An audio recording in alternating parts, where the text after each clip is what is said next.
ഒരു വ്യക്തിക്ക് ഒരു വ്യക്തിയെ ആദരണീയനാക്കുന്നത് ആൾ മറ്റുള്ളവർക്ക് കൊടുക്കുന്ന ആദരവ് കൂടിയാണ്.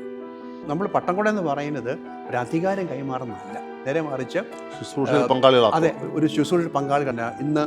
ഇതുവരെ മലങ്കര സഭയിലുണ്ടായ ഏറ്റവും വലിയ 2 സുറിയാനി പണ്ഡിതന്മാരെന്ന് പറയുന്നത് ഒന്ന് ഔഗേൻ ബാവയും മറ്റൊന്ന് ഈശ്വര മനുഷ്യനുമാണ്.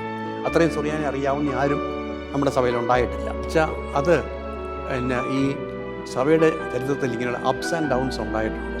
അദ്ദേഹം സഭയ്ക്കായിരുന്നു പ്രാധാന്യം. എൻ്റെ സഭ എന്നുള്ളൊരു ബോധ്യം ഉണ്ടായിരുന്നു. ആ ഒരു ബോധ്യം എല്ലാ തലങ്ങളിലും നഷ്ടപ്പെട്ടോ.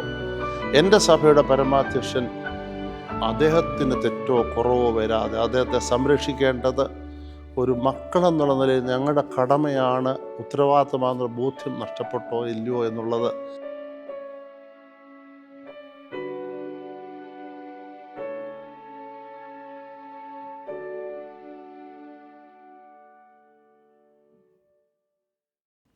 ഈ അച്ഛൻ കൊരുതച്ഛനെ പറ്റി പറഞ്ഞ കൂട്ടത്തിൽ ഞാൻ എൻ്റെ ഒരു പെട്ടെന്ന് ഓർമ്മ വന്നത്, നമ്മുടെ സഭയുടെ ആരാധനയും നമ്മുടെ ഭരണഘടനയും നമ്മുടെ ഒരു ചട്ടക്കൂട്ടുകൾ ഉണ്ടാക്കുന്നതിൽ ഈ ആധുനിക കാലത്തെ ഒരു ശില്പിയാണ് മാത്യൂസ് പ്രഥമൻ കാതോലിക്ക വട്ടക്കുന്ന് ബാവ. അതിന് യാതൊരു സംശയമില്ല. അദ്ദേഹം പോലും കോരുതച്ഛനെ വിളിച്ചത് അച്ഛാന്നല്ല, മൽപ്പാനച്ചാന്ന് ഞാൻ കേട്ടിട്ടുണ്ട്. സെമിനാരിൽ നിന്ന് ഞങ്ങളെല്ലാം കൂടെ ബാവയെ കാണാൻ പോകും. അപ്പോൾ ഓരോ കാര്യങ്ങൾ തിരക്കുമ്പോൾ ചില കാര്യങ്ങൾ ബാവ ചോദിക്കും, അങ്ങനെയല്ലേ മൽപ്പാനച്ച? ബാവ പ്രായം കൊണ്ടും അറിവ് കൊണ്ടും സ്ഥാനം കൊണ്ടും എത്ര വലുതായിട്ടും കോരുതച്ഛന് കൊടുത്ത ഒരു ബഹുമാനം ഞാനൊന്ന് ഷെയർ ചെയ്യുന്നുള്ളൂ. അത് പറയാൻ കാരണം, ഇന്ന് നമ്മുടെ സ്ഥാനം, എനിക്കൊരു സ്ഥാനം കിട്ടിക്കഴിഞ്ഞാൽ പിന്നെ ഞാൻ ആരെയും ബഹുമാനിക്കേണ്ടെന്നാണ് എനിക്കൊരു തോന്നൽ. അപ്പം വട്ടക്കുന്ന് ബാവ കോരുതച്ഛനെ ബഹുമാനിച്ച് കാണുമ്പോൾ ഈ മാനം കൊടുക്കേണ്ടവർ, മാനം ലഭിക്കേണ്ടവർക്ക് അത് കൊടുക്കുന്നതിൽ എൻ്റെ സ്ഥാനം ഒരു തടസ്സമാവുന്നില്ല. അതെ, അതായത് ഒരു വ്യക്തിയെ ആദരണീയനാക്കുന്നത് ആൾ മറ്റുള്ളവർക്ക് കൊടുക്കുന്ന ആദരവ് കൂടിയാണ്. പിന്നെ നമ്മൾ വേറൊരാളെ ബഹുമാനിക്കുമെന്ന് പറയുമ്പോഴത്തേക്കും ഇപ്പം ഒരു കോരുതച്ഛനെ പോലുള്ള ഒരു വ്യക്തി ഒരു ആത്മീയനായ വ്യക്തിയാണ്. അദ്ദേഹത്തിൻ്റെ ജീവിതത്തിലൊരു സേക്രഡ്നെസ് ഉണ്ട്. അപ്പോൾ ആ സേക്രഡ്നെസ്സിനെ അംഗീകരിക്കുകയാണ് നമ്മൾ ആദരവ് ഒഴിക്കും. ഇന്നിപ്പോൾ നമ്മൾ ഈ അധികാരത്തെ കേന്ദ്രീകരിച്ചുള്ള ഒരു സഭാപ്രവർത്തനം അത് പൗരസ്യമാണെന്ന് എനിക്ക് തോന്നുന്നില്ല. കൂടുതൽ കുറച്ചുകൂടെ ബെസ്റ്റാണ് കത്തോലിക്ക സഭയിൽ നിന്ന്. ഇപ്പം പോപ്പിനുള്ള അധികാരം, ആ അധികാരത്തിൽ ചിലരെ നിയമിക്കുന്നു. പക്ഷേ പൗരസ്യ സഭകളിൽ അത്തരത്തിലുള്ളൊരു അപ്പോയിൻമെൻ്റ് അല്ല. മിനിസ്ട്രി എന്ന് പറയുന്ന ഒരു ഷെയറിംഗ് ആണ്. ഇപ്പം നമ്മൾ വൈദികന് ശുശ്രൂഷ എന്ന് പറയുന്നത് പോലും ഈ sharing in the ministry of A bishop. ഇപ്പം ബിഷപ്പിന് അച്ഛൻ ഒരു ഇടവകയിൽ ശുശ്രൂഷ ചെയ്യുമ്പോഴത്തേക്കും you are sharing in the pastoral ministry of the bishop. കാരണം ബിഷപ്പിന് എല്ലാ പള്ളിയിലും പോയി ഇത് ചെയ്യാനൊക്കത്തില്ല. ഇപ്പം വികാർ എന്ന് പറയുമ്പോഴത്തേക്കും ഹീസ് നോട്ട് എ സബോർഡിനേറ്റ്, അത് മാത്രമല്ല ഉദ്ദേശിക്കുന്നത്, you are sharing in his ministry. ഉദാഹരണമായിട്ട് ഇപ്പം നമ്മൾ അപ്പോസ്തല പ്രവൃത്തി 6-ാം അധ്യായത്തിൽ 7 നിയമിക്കുമ്പോഴത്തേക്കും അപ്പോസ്തലന്മാർ പറയുന്നത്, ഞങ്ങൾ ഞങ്ങളുടെ ശുശ്രൂഷ വേണ്ടെന്ന് വെച്ച് മേശയിൽ ശുശ്രൂഷിക്കുന്നത് ശരിയല്ല എന്ന് പറഞ്ഞുകൊണ്ട് ഈ 7 പേരെ വാഴിച്ചു. അപ്പം അവർ ചെയ്യേണ്ട ഒരു ജോലിയിൽ 7 പേരെ നിയമിച്ചു. അപ്പോൾ അപ്പോസ്തലന്മാരുടെ പ്രവൃത്തിയിൽ ഇവരെ പാർട്ടിസിപ്പൻസ് ആക്കുക ചെയ്തുകൊണ്ടിരുന്നത്. അപ്പം ദാറ്റ് ഈസ് എ ഷെയറിങ്. പിന്നെ അത് കഴിഞ്ഞ് പിന്നീട് വരുമ്പോഴത്തേക്കും മൂപ്പന്മാരെ വാഴിക്കുന്നു, ശമാശന്മാരെ വാഴിക്കുന്നു. അവരൊക്കെയും അപ്പോസ്തലന്മാരുടെ ശുശ്രൂഷയിൽ പങ്കുചേരുകയാണ് ചെയ്യുന്നത്. അപ്പോൾ ഇന്ന് നമ്മളിപ്പം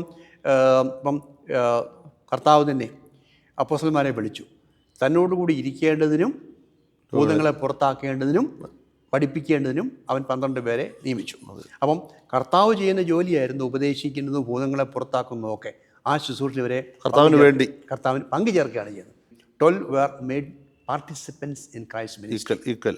ഇപ്പം നമ്മൾ പട്ടംകൊട എന്ന് പറയുന്നത് ഒരു അധികാരം കൈമാറുന്നതല്ല, നേരെ മറിച്ച് ശുശ്രൂഷയിൽ പങ്കാളികളാക്കുക. അതെ, ഒരു ശുശ്രൂഷയിൽ പങ്കാളികളാക്കുക. ഒരു ശമ്മാസൻ്റെ ദൗത്യം എന്ന് പറയുന്നത് ഡീക്കൻ ക്രിസ്തുവിൻ്റെ ശുശ്രൂഷയാണ് ചെയ്യുന്നത്.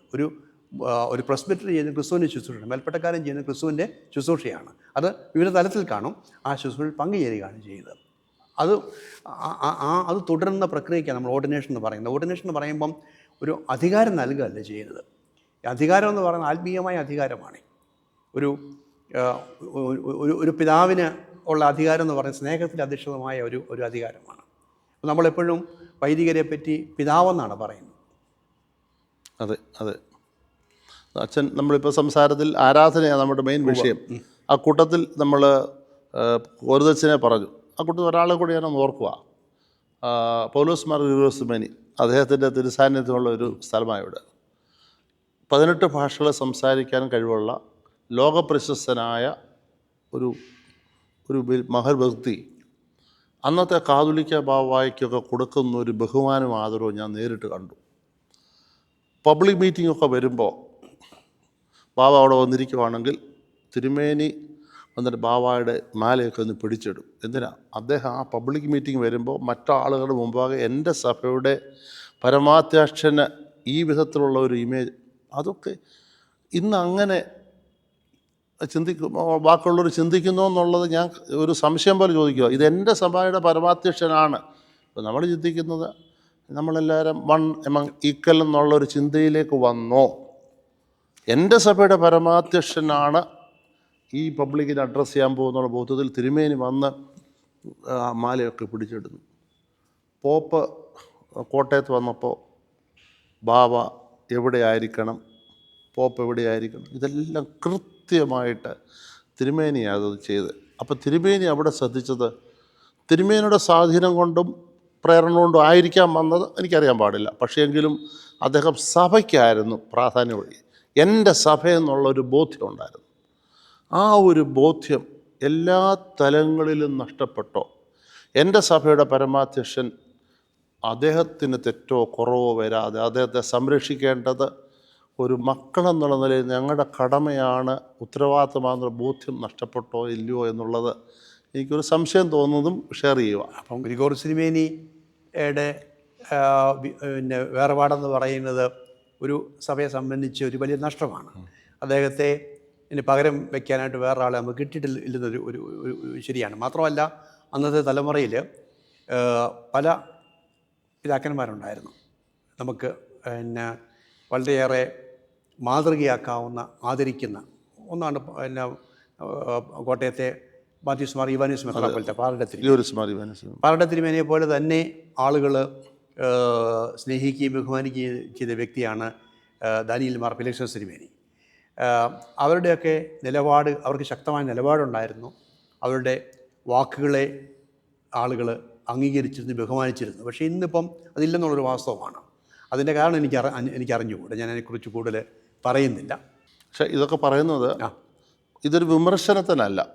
ഇപ്പം നമ്മൾ ഒരു കുട്ടിയോട് പറയുന്നത് അവനെ ശിക്ഷിക്കുന്നത് അവൻ നശിക്കാനല്ല, അവനത് ബോധ്യപ്പെട്ട് അവൻ കറക്റ്റ് ചെയ്ത് അവൻ ബാക്കി പഠിക്കുന്ന കുട്ടികളോടൊപ്പമായി തീർന്ന് ആ ക്ലാസ്സിൻ്റെ ഒരു ഇമേജൂടെ അവൻ വർദ്ധിപ്പിക്കുക എന്ന് പറയുന്ന സഭ എഡിഫിക്കേഷൻ ഓഫ് ദി ചർച്ച, അതിനു വേണ്ടി മാത്രം പറഞ്ഞത് മാത്രമേ ഉള്ളൂ. പോട്ടെ, നമ്മൾ ഈ മുല്ലുച്യുതിയെപ്പറ്റി പറയുമ്പോൾ ഇതൊരു വ്യക്തികൾക്ക് വന്നെന്ന് നമ്മൾ ചിന്തിക്കുക. ഈ സമൂഹത്തിൻ്റെ എല്ലാ കാര്യവും നമ്മളെ സ്വാധീനിക്കുന്നത് കൊണ്ടുകൂടല്ലേ അച്ഛാ? അതിനകത്ത് നമ്മുടെ സഭയിലെ പല പ്രവർത്തനങ്ങളെയും ചിന്താഗതിയെയും ഒരു നെഗറ്റീവായിട്ട് സ്വാധീനിച്ചിട്ടുള്ള സംഗതിയെ ഗൾഫ് അമേരിക്കൻ പണത്തിൻ്റെ ഒരു അതിപ്രസരമാണ്. നമ്മുടെ പലപ്പോഴും പള്ളികളിലൊക്കെ ആവശ്യമുള്ളതും ഇല്ലാത്തതുമായ പുതിയ കെട്ടിടങ്ങളുടെ പണി, ആവശ്യത്തിൽ കൂടുതലുള്ള പെരുന്നാളുകൾ, ആഘോഷങ്ങൾ, ഇതിനെല്ലാം പിന്നിൽ ഗൾഫ് അമേരിക്കൻ പണത്തിൻ്റെ സ്വാധീനമുണ്ട്. അപ്പോൾ അതുപോലെ തന്നെ നമുക്ക് പിന്നെ അതൊരു പക്ഷേ ഒരു ഇന്നത്തെ കാലഘട്ടത്തിൻ്റെ ഒരു സ്വാധീനമായിരിക്കാം. എനിക്കതിനെപ്പറ്റി പ്രത്യേകിച്ച് ഇതുപോലെ ഒരു പരസ്യമായിട്ട് ഞാൻ പറയുന്നത് ശരിയല്ല. പക്ഷേ നമ്മുടെ ആളുകളൊക്കെ അച്ഛൻ അറിയാമല്ലോ, വളരെ കഷ്ടപ്പെട്ടാണ് ജീവിച്ചത്. അത് ഗൾഫിലാകട്ടെ, അമേരിക്കയിലാകട്ടെ, ഡൽഹിയിലാകട്ടെ, ബോംബെയിലാകട്ടെ, മദ്രാസിലാകട്ടെ, കേരളം പുറത്തു വിട്ടത് അന്നത്തെ സാഹചര്യത്തിൽ നാട്ടിൽ പല കാരണങ്ങളാൽ അവർക്ക് നിൽക്കാനൊക്കത്തില്ല. അവരുടെ സാമ്പത്തിക സ്ഥിതി, സാമൂഹിക സ്ഥിതി, വീട്ടിലെ പ്രാരാബ്ദം, അതുകൊണ്ടാണ് പോകുന്നത്. അപ്പോൾ അവരിവിടെ വന്നു കഴിഞ്ഞപ്പോൾ അവരധ്വാനിച്ച് ദൈവം അവരെ അതിന് ഫലം കൊടുത്തു. ആ ഫലം കൊടുത്തു, അവർ വന്ന സ്ഥലത്തൊക്കെ അവർ പള്ളികൾ വെക്കുകയും അവരുടെ സഭാപിതാക്കന്മാർ പറയുന്നതനുസരിച്ച് അവർ കൈത്താങ്ങൽ കൊടുക്കുകയും ചെയ്തു. അപ്പോൾ ഞാൻ എൻ്റെ ഇടവയിൽ നിന്നുകൊണ്ട് നീ തരണമെന്ന് പറയുമ്പോൾ എന്നെക്കൂടെ വിശ്വസിച്ച് ഇവർ തരുന്നത്. അപ്പോൾ എൻ്റെ ഒരു ചിന്ത, ഞാനാ ചിന്തിക്കേണ്ടത് എൻ്റെ ജനത്തോട് ഏതിനെല്ലാം ചോദിക്കണം, ഏതിന് ചോദിച്ചുകൂടാ. ഇവരുടെ വിയർപ്പിൻ്റെ പണം ഞാൻ എന്തിന് ഉപയോഗിക്കണമെന്ന് എനിക്കൊരു ചിന്തയുണ്ടെങ്കിൽ ഞാനിപ്പോൾ കാണിക്കുന്ന ആഘോഷങ്ങളിൽ നിന്നൊക്കെ ഒന്ന് മാറുമില്ലയോ എന്നുള്ളതും എൻ്റെ ഒരു ചിന്തയാണ്. അതായത് ഈ അക്കൗണ്ടബിലിറ്റി കുറയുന്നു എന്നുള്ളൊരു ഒരു വാസ്തവം. അക്കൗണ്ടബിലിറ്റി എന്ന് പറയുന്നത് പണത്തിൻ്റെ കാര്യത്തിൽ മാത്രമല്ല, നമ്മൾ ഒരു ചെയ്യുന്ന ഉത്തരവാദിത്വം ഭംഗിയായിട്ട് ചെയ്യുന്ന അക്കൗണ്ടബിലിറ്റിയുടെ ഭാഗമാണ്. അപ്പം എന്നെ സെമിനാരിൽ അധ്യാപകനായിട്ട് നിയമിച്ചപ്പോഴത്തേക്ക് എന്നെപ്പറ്റി പ്രതീക്ഷിക്കുന്നത് അവിടെ ഞാൻ ആത്മാർത്ഥമായിട്ട് സഭയുടെ പാരമ്പര്യത്തിനും അച്ചടക്കത്തിനും വിധേയമായിട്ട് പഠിപ്പിക്കുക എന്നുള്ളത്, അത് ഒരു അക്കൗണ്ടബിലിറ്റിയാണ്. അപ്പോൾ അച്ഛനെ ഒരു ഇടവക ചെറുതാണെങ്കിലും വല്ലാതെ വിടുമ്പോഴത്തേക്കും ആ ഇടവകയുടെ അജപാലന ശുശ്രൂഷ ഭംഗിയായിട്ട് ചെയ്യുക എന്നുള്ളതാണ്. അത്തരത്തിലുള്ള അക്കൗണ്ടബിലിറ്റി ഇന്ന് സഭയിൽ പലയിടത്തും കാണുന്നില്ല എന്നുള്ളൊരു വാസ്തവമാണ്. പഴയ ഒരു ഡയറി കണ്ടതും ഈ കൂട്ടത്തിൽ നിന്ന് പറയാം. എൻ്റെ പിതാവ് തുമ്പോൺ ഭദ്രാസനത്തിലെ ഒരു വൈദികനാണ്, സാധാരണ വൈദികനാണ്. അദ്ദേഹം കൂടുതൽ സമയം നടന്ന ഇടവെള്ളമൊക്കെ പോയി. ഡാനിയൽമാർ പീലസിൻസിമിനെ അന്നത്തെ മെത്രാപ്പോലിത്ത ഒരു ഡയറി കൊടുത്തിട്ടുണ്ട്. ആ ഡയറിയിൽ ആ മാസം അച്ഛൻ എന്തെല്ലാം ചെയ്തെന്നുള്ള എഴുതി വെക്കും. എത്ര ഭവനങ്ങൾ സന്ദർശിച്ചു, എത്ര രോഗികളെ സന്ദർശിച്ചു, ഈവൻ അതിനകത്ത് എന്തെങ്കിലും ഒരു രൂപ കിട്ടിയിട്ടുണ്ട്, അതുപോലും പപ്പ എഴുതിയിട്ടുണ്ട്. 59കളിൽ, ഇന്നത്തേക്ക് എത്ര വർഷം മുമ്പ് അച്ഛനെ ചിന്തിച്ച് നോക്കി. അപ്പോൾ ഈ സഭയിൽ നടന്നുകൊണ്ടിരുന്നൊരു കാര്യം ഞാൻ അച്ഛനെ ഓർമ്മിക്കുന്നത്, ഇവിടെ ഇല്ലാത്ത കാര്യമല്ല. അപ്പോൾ ഒരിടവക എന്ന് പറയുമ്പോൾ ആ ഇടവകയോട് വൈദികന് ഇത്രത്തോളം കൂറും കടപ്പാടും കമ്മിറ്റ്മെൻറ്റും ഉണ്ടായിരിക്കണമെന്ന് അച്ഛനെ ബോധ്യപ്പെടുത്തുന്നതാണ്. അപ്പോൾ അത് ക്രമേണ എവിടെയൊക്കെ നഷ്ടപ്പെടുന്നു. നമ്മൾ കാര്യങ്ങളിലൊക്കെ അച്ഛനെ പറഞ്ഞ പോലെ അക്കൗണ്ടബിലിറ്റി ആയിരിക്കണം. അക്കൗണ്ടബിലിറ്റി ഇല്ലെങ്കിൽ നമുക്ക് എന്തും പോകാൻ, അതല്ലല്ലോ ഒരു വൈദികയിൽ നിന്ന് പ്രതീക്ഷിക്കുന്നത്. എല്ലാ സ്ഥലത്തും പോകാനൊക്കാത്തതുകൊണ്ടല്ലേ മേശകളിൽ ശുശ്രൂഷിക്കുന്നതിൽ ആളുകളെ 7 പേരെ തിരഞ്ഞെടുത്തെന്ന് പറഞ്ഞ പോലെ എല്ലാ ഇടവകളിലും മെത്രാപ്പൊലിത്തമാർ പോകാനൊക്കാത്തതുകൊണ്ടാണ് വൈദികരാക്കുന്നത്. അപ്പോൾ അവർക്ക് ദൈവത്തോട് ഒന്നാമതൊരു കമ്മിറ്റ്മെൻറ്റ്, എന്നെ ഭരമേൽപ്പിച്ചിരിക്കുന്ന ഇടവക ജനങ്ങളോടൊരു കമ്മിറ്റ്മെൻറ്റ്, എന്നെ അയച്ചിരിക്കുന്നത് ദൈവത്തിൻ്റെ ആത്മാവിൽ പ്രേരിതനായ മെത്രാപ്പോലിത്തായോടുള്ള ഒരു വിധേയത്വം. ആ വിധേയത്വം എന്ന് പറയുന്നത് വ്യക്തിബന്ധത്തിലുള്ള വിധേയത്വമല്ല, ഒരു സ്പിരിച്വൽ ആയിട്ടുള്ള ഒരു ആത്മീകമായ ഒരു വിധേയത്വം. അങ്ങനെ ഇടവകയെ ശുശ്രൂഷിക്കുക എന്നുള്ളതാണ് നമ്മുടെ ഈ കാലഘട്ടത്തിൻ്റെ ആവശ്യം. അങ്ങനെയാണെങ്കിൽ നഷ്ടപ്പെട്ടെന്ന് നമുക്ക് തോന്നുന്ന പലതും തിരിച്ചു പിടിക്കുവാനും ഈ സഭ അനുഗ്രഹകരമായി ഒരു ശുശ്രൂഷയിലൂടെ മുന്നോട്ട് പോകാനും സാധിക്കുമെന്നാണ് എൻ്റെ ഒരു പ്രതീക്ഷയും പ്രത്യാശയും. ഈ കഴിഞ്ഞ തലമുറയിലെ പല പിതാക്കന്മാരുടെയും ജീവിതശൈലി എന്ന് പറയുന്നത് സാധാരണക്കാരുടെ ജീവിതശൈലി തന്നെയായിരുന്നു. അതിന് ഏറ്റവും നല്ല എക്സാമ്പിള് പാമ്പാടി തിരുമേനിയാണ്. ഞാൻ പാമ്പാടി തിരുമേനിയെ വളരെ ചെറുപ്പത്തിൽ കണ്ടിട്ടുള്ളതേ ഉള്ളൂ. തിരുമേനി 1965 ആലോചിച്ച് തിരുമേനിയുടെ കോട്ടയം വിട്ട് തിരുമേനി എങ്ങും അധികം പോയിട്ടില്ല. ഞാൻ സാധാരണ പറയാറുണ്ട്, തിരുമേനി പോയിട്ടുള്ള ഫോറിൻ എന്ന് പറയുന്നത് കുന്നംകുളമായിരുന്നു, അതിനപ്പുറത്തോട്ട് പോയിട്ടില്ല.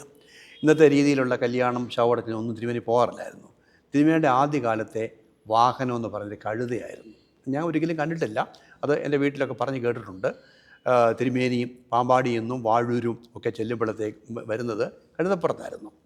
അപ്പോൾ അത് സാധാരണക്കാരുടെ ഒരു വാഹനമാണ്. പിന്നെ തിരുമേനിക്ക് ചില സന്ദർഭത്തിൽ കൈ പൈസയൊന്നും കാണത്തില്ല. ചിലപ്പം ഭക്ഷണത്തിനുള്ളത് തന്നെ വളരെ കമ്മിയായിരിക്കും, ചിലപ്പോൾ കാണണമെന്നില്ല. അത് അച്ഛന് ഒരു പക്ഷേ കേട്ട് കാണുമല്ലോ, ഒരു ദിവസം അത്താഴത്തിന് വെച്ചിരുന്ന അരി ഒരു പാവപ്പെട്ട വന്ന് ചോദിച്ചപ്പോഴത്തേക്ക് എടുത്തു കൊടുത്തു. അതായത് ഒരാൾ വന്ന് തിരുമേനി അടുത്ത് വന്ന് പറഞ്ഞു, തിരുമേനി എൻ്റെ വീട്ടിൽ 2 ദിവസമായിട്ട് പട്ടിണിയാണ് എന്ന് പറഞ്ഞ ഉടനെ അവിടുത്തെ കുശിനിക്കാരനെ വിളിച്ചിട്ട് പറഞ്ഞ് ഇവർക്ക് അരി കൊടുക്കാൻ പറഞ്ഞു. അപ്പോൾ അവൻ പറഞ്ഞു, വൈകിട്ടത്തെ കഞ്ഞിക്കുള്ള അരിയേ ഉള്ളൂ, എടുത്തു കൊടുക്കാൻ പറഞ്ഞു. അങ്ങനെ എടുത്തു കൊടുത്തു. പക്ഷേ അപ്പം അത് അവർക്ക് വലിയ പ്രയാസമാണ്, വൈകിട്ട് എങ്ങനെ ഭക്ഷണം കഴിക്കും, തിരുമേനിയുടെ മുമ്പിൽ കഞ്ഞി എടുത്തുകൊണ്ട് വെക്കണമല്ലോ. പക്ഷേ 4 മണി ആയപ്പോഴത്തേക്കും ആരാണ്ട് അവിടെ ഇങ്ങോട്ട് സദ്യ ഉണ്ടായിരുന്നു, അവിടുന്ന് ഭക്ഷണം കൊണ്ട് കൊടുത്തു. അതുപോലെ തന്നെ എൻ്റെ ഈ പണമാണെങ്കിലും ഈ വല്ല പള്ളികളിലും പെരുന്നാളിൽ പോകുമ്പോഴത്തേക്ക് നമ്മൾ ഈ കാണിക്ക കിട്ടുന്ന പൈസ അതുപോലെ പൊതിഞ്ഞ് തിരുമേനി ഏൽപ്പിക്കുക, അതല്ല വേറെ ഇല്ലായിരുന്നു. പക്ഷേ ഇന്നിപ്പം ആ സാഹചര്യമൊക്കെ മാറി, തിരുമേനിമാർക്ക് കൂടുതൽ പ്രോഗ്രാംസ് ഉണ്ട്. ആ ഒരു ജീവിതശൈലിയല്ല അന്നുണ്ടായിരുന്നത്. അച്ഛന്മാർക്കും അതൊക്കെ തന്നെയാണ് കേട്ടോ. എനിക്ക് തോന്നുന്നത് അത്തരത്തിലുള്ളൊരു ജീവിതശൈലി നമ്മുടെ പൊതുവെയുള്ള ജീവിതത്തെ ഒരു ദോഷമായിട്ട് ബാധിച്ചിട്ടുണ്ട്. അന്ന് അവരെ സംബന്ധിച്ച് എനിക്ക് തോന്നുന്നു ഈ പല തിരുമേനിമാരും അങ്ങനെ ജീവിച്ചുകൊണ്ടിരുന്നത്. വളരെ പരിമിത വട്ടക്കുന്നേ ബാവ തന്നെ അദ്ദേഹം നിയുക്ത കാതോലിക്കായി കഴിഞ്ഞിട്ടും ആ എലിയ കത്തീഡ്രലിൻ്റെ സൈഡിലൊരു കൊച്ചു മുറിയിൽ, ഇന്നിപ്പം അച്ഛന്മാർ പോലും താമസിക്കുകയില്ല, ഒരു കൊച്ചു മുറിയിൽ വളരെ ഒതുങ്ങിയ തിരുമേനി താമസിച്ചുകൊണ്ടിരുന്നത്. തിരുമേനി അതുപോലെ തന്നെ തിരുമേനിക്ക് ഒരു തയ്യൽ മെഷീൻ ഉണ്ടായിരുന്നു. തിരുമേനിക്ക് അത്യാവശ്യമുള്ള ഈ കമ്മീസ് പിന്നെ അതുപോലെ പൈജാമ ഇതൊക്കെ തിരുമേനി തന്നെ തയ്ക്കുമായിരുന്നു. ഇന്ന് നമുക്ക് ചിന്തിക്കാൻ സാധിക്കാത്ത സംഗതിയാണ്. അതുപോലെ ഞാൻ കേട്ടിട്ടുണ്ട് വാകത്താനത്തെ കാതോലിക്ക ബാവ ഗീവർഗീസ് പിന്നെ പ്രഥമൻ ബാവ ഇതുപോലെ തിരുമേനി മരപ്പണി ചെയ്തിട്ടുണ്ടെന്നാണ് കേൾക്കുന്നത്. തിരുമേനിയുടെ കൈവശം ഈ ഉളിയും മറ്റു സാധനമൊക്കെ ഉണ്ടായിരുന്നു. അങ്ങനെ അധ്വാനിക്കുന്ന ഒരു സംസ്കാരം ഉണ്ടായിരുന്നു. ഔഗേൻ ബാവ ആണെങ്കിലും ഈ ഔഗേൻ ബാവയെ പറ്റി നമ്മളധികം പിന്നെ മനസ്സിലാക്കിയിട്ടില്ല. പിന്നെ ഇന്ന് ഇതുവരെ മലങ്കര സഭയിലുണ്ടായ ഏറ്റവും വലിയ 2 സുറിയാനി പണ്ഡിതന്മാരെന്ന് പറയുന്നത് ഒന്ന് ഔഗേൻ ബാവയും മറ്റൊന്ന് വീശു സാമുവലച്ചനുമാണ്. അത്രയും സുറിയാനി അറിയാവുന്ന ആരും നമ്മുടെ സഭയിലുണ്ടായിട്ടില്ല. അതിൽ ഔഗേൻ ബാവയെ പറ്റി ഈ പാത്രിക്കീസിൻ്റെ കൂടെയുള്ള ഒരു റമ്പാച്ചൻ തന്നെ പറഞ്ഞിട്ടുണ്ട്, അദ്ദേഹം അന്ത്യോക്യക്കാർ എഴുതുന്നതിനേക്കാൾ ഭംഗിയായിട്ട് എഴുതുമായിരുന്നു എന്ന്. ഔഗേൻ ബാവ വളരെ ലളിതമായൊരു ജീവിതം നയിച്ചുകൊണ്ടിരുന്നത്. ഒരിക്കൽ ഞാൻ സെമിനാരി പഠിക്കുമ്പം 75-ലാണെന്ന് തോന്നുന്നു, ഒരു ഞായറാഴ്ച ഒരു സൺഡേ മിഷൻ്റെ ഭാഗമായിട്ട് ദേവലോകത്ത് പോയി. അപ്പോൾ കുർബാന കഴിഞ്ഞപ്പോഴത്തേക്കും ഔഗേൻ ബാവയുടെ ബ്രേക്ക്ഫാസ്റ്റ് എന്ന് പറയുന്നത് ചേന പുഴുങ്ങിയതും മുളക് ഉടച്ചതും കട്ടൻ കാപ്പിയായിരുന്നു. അപ്പം അന്ന് മേശ കഴിക്കാനും അതായിരുന്നു. അപ്പം അങ്ങനെ ഒരു സാധാരണക്കാരൻ്റെ ഭക്ഷണമാണ്. അങ്ങനെ ജീവിച്ചൊരു തലമുറ നമുക്കുണ്ടായിരുന്നു. അത് നമുക്ക് ഇന്നത്തെ ആൾക്ക് അറിഞ്ഞുകൂടാ. നാട്ടിലുള്ളവർക്കാണെങ്കിലും ഡൽഹിയിലുള്ളവർക്കാണെങ്കിലും അറിഞ്ഞുകൂടത്. ഒരുപക്ഷെ അന്നത്തെ കാലത്ത് സഭയുടെ ശക്തി എന്ന് പറഞ്ഞാൽ അങ്ങനെയുള്ള പിതാക്കന്മാരായിരുന്നു. അവർക്ക് വലിയ സാമ്പത്തിക ശേഷിയൊന്നുമില്ലായിരുന്നു. ഇതൊക്കെയായിരുന്നു ആളുകളുടെ ഹൃദയത്തിലുള്ള സ്ഥാനമായിരുന്നു അവരുടെ ശക്തി എന്ന് പറയുന്നത്. നമ്മൾ ആരാധനയുടെ ഒരു ചരിത്ര പശ്ചാത്തലത്തിലാണ് തുടങ്ങിയത്. അതിനുശേഷം ഒരു ജീവിതശൈലിയിലേക്ക് നമ്മൾ വന്നു. അതിൽ വന്ന മൂല്യച്യുതികളെ പറ്റി പറഞ്ഞു. എങ്കിലും നമുക്ക് ആ മൂല്യച്യുതിയൊക്കെ എന്ന് പറഞ്ഞാൽ ഒരു കാലത്തിൻ്റെ ഒരു പ്രത്യേകത എന്ന് മാത്രമേ ഉള്ളൂ. നമുക്കതിനപ്പുറമായി ഒരു പ്രതീക്ഷയും പ്രത്യാശയും നമ്മുടെ ദൈവത്തിലുള്ളപ്പം അച്ഛൻ ഇന്ത്യക്ക് പുറത്തും ലോകത്തിൻ്റെ വിവിധ ഭാഗങ്ങളിൽ സഞ്ചരിച്ച് പഠിക്കുകയും അനുഭവജ്ഞാനമൊക്കെ ഉള്ള സ്ഥിതിക്ക് നമുക്ക് ഇന്നത്തെ ഒരു സാഹചര്യത്തിൽ നമ്മൾക്ക് വിമർശനാത്മകമായി ഇങ്ങനെയൊക്കെയുള്ള കാര്യങ്ങളൊക്കെ ഉണ്ടെങ്കിൽ പോലും ഒരു പ്രതീക്ഷയോട് ഈ കാലഘട്ടത്തിൻ്റെ വെല്ലുവിളികളെ നേരിടുവാൻ തക്കവണ്ണം ഒരു ശക്തി വരുന്ന അത് പിന്നെ ഈ സഭയുടെ ചരിത്രത്തിൽ ഇങ്ങനെയുള്ള അപ്സ് ആൻഡ് ഡൗൺസ് ഉണ്ടായിട്ടുണ്ട്. ഇപ്പം പിന്നെ ഇന്ന് നമ്മുടെ സഭയുടെ പൊതുവെയുള്ള ഒരു ദർശനത്തെ ബാധിച്ചിട്ടുള്ളത് ഈ പണത്തിൻ്റെ പിന്നെ സംലഭ്യതയാണ്. അതായത് ഗൾഫ് അമേരിക്കൻ പണം അത് കുറഞ്ഞു തുടങ്ങി. ഒരു സാമ്പത്തിക പ്രതിസന്ധി ഉണ്ടാകുമ്പോഴത്തേക്കും തീർച്ചയായിട്ടും ആളുകളുടെ കാഴ്ചപ്പാടെ മാറ്റം വരുമെന്ന് എനിക്ക് തോന്നുന്നത് കേട്ടോ. അത് ദൈവം പ്രവർത്തിക്കുന്നതാണ്. ദൈവം ഇപ്പം സമ്പൽ സമൃദ്ധി എന്ന് പറയുന്നത് എപ്പോഴും ദൈവത്തിൻ്റെ ഒരു അനുഗ്രഹമാകണമെന്നില്ല കേട്ടോ. സമ്പൽ സമൃദ്ധി മനുഷ്യനെ ദൈവികരാക്കണമെന്നുമില്ല. അതിൻ്റെ ഏറ്റവും നല്ല എക്സാമ്പിൾ ഇസ്രായേലിൻ്റെ ചരിത്രമാണ്. ഇസ്രായേലിൻ്റെ ഒരു മരുഭൂമിയിൽ സഞ്ചരിക്കുമ്പോഴത്തേക്കും മന്നായും കാടപ്പക്ഷി ഇഷ്ടം പോലെ അവർക്ക് ലഭിച്ചു. പക്ഷേ അത് കഴിക്കുന്ന സമയത്ത് തന്നെ അവർ ദൈവത്തിനെതിരായിട്ട് പിറുപിറുത്തു. അപ്പോൾ അതിൻ്റെ അർത്ഥം അത് നൽകുന്ന മെസ്സേജ് ഇതാണ്: സമ്പൽ സമൃദ്ധി ഒരിക്കലും മനുഷ്യനെ ദൈവികനാക്കുന്നില്ല. എനിക്ക് തോന്നുന്നു ഇന്നുള്ള നമ്മുടെ ചില പ്രശ്നങ്ങൾക്കാണ് ഈ സമ്പൽ സമൃദ്ധിയാണ്. അത് ഇല്ലാതെയാവുമ്പോഴത്തേക്കും ഒരു മാറ്റം വരുമെന്നാണ് എനിക്ക് തോന്നുന്നത്. അത് ദൈവം സ്വാഭാവികമായിട്ട് ചെയ്യുന്ന ഒരു ശുദ്ധീകരണ പ്രക്രിയയുടെ ഭാഗമാണ്. 1-ാം നൂറ്റാണ്ട് മുതൽ ഇന്ന് വരെയുള്ള കാലഘട്ടങ്ങളിലൂടെ നമ്മെ നയിച്ച ദൈവം, ആ ദൈവത്തിൻ്റെ ശക്തിയിൽ അടിയുറച്ച് ജീവിച്ച പിതാക്കന്മാരുടെ ജീവിതവും അവരുടെ ദർശനവും ഈ വരുന്ന തലമുറയിലും നമുക്ക് ശക്തിയും ആത്മീയമായ ഓജസ്സുമായി തീരട്ടെ എന്ന് പ്രാർത്ഥിക്കുന്നു. അച്ഛൻ്റെ വിലപ്പെട്ട സമയത്തിനും അച്ഛൻ്റെ പ്രത്യേകമായ വാക്കുകൾക്കും പ്രത്യേകമായി നന്ദി.